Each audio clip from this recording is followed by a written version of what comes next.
Let's get into that first story from the New York Post.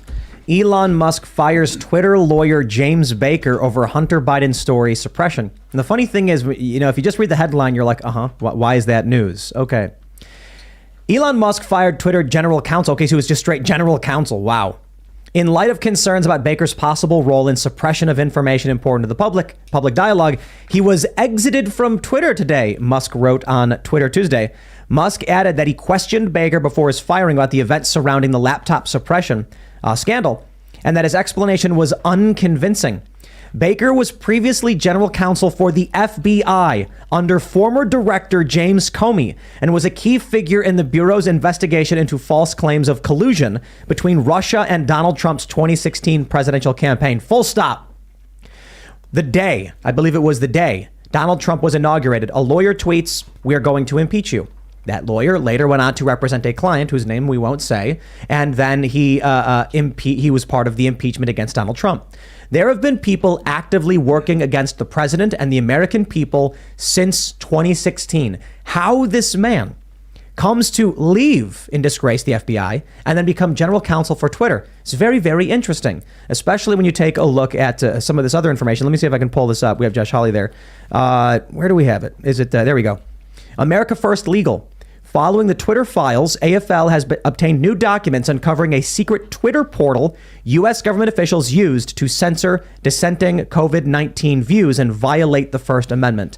So this is something more than just, in my opinion, the FBI advising Twitter, giving a humble warning to Mark Zuckerberg. No, they had direct access and they had some of their loyalists inside the company. Matt Taibbi writes on Twitter, "On Friday, the first installment of the Twitter files was published here. We expected to publish more over the weekend. Many wondered why there was a delay. We can now tell you part of the reason why. On Tuesday, Twitter Deputy General Counsel," okay, so it was Deputy, "Jim Baker was fired. Among the reasons, vetting the first batch of Twitter files without knowledge of new management.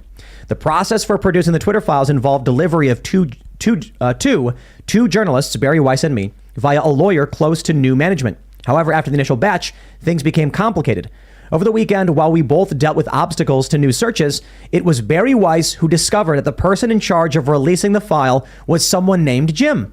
When she called to ask Jim's last name, the answer came back, Jim Baker. My jaw hit the floor," says Weiss.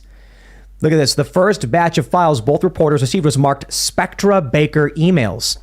Baker is a controversial figure. He has been something of a zealot of FBI controversies dating back to 2016, from the Steele dossier to the Alpha server mess. He resigned in 2018 after an investigation into leaks to the press.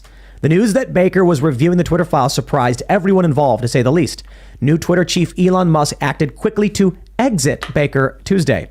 Reporters resumed searches through Twitter files materials, a lot of it. Today, the next installment of the Twitter files will appear at Barry Weiss. Stay tuned.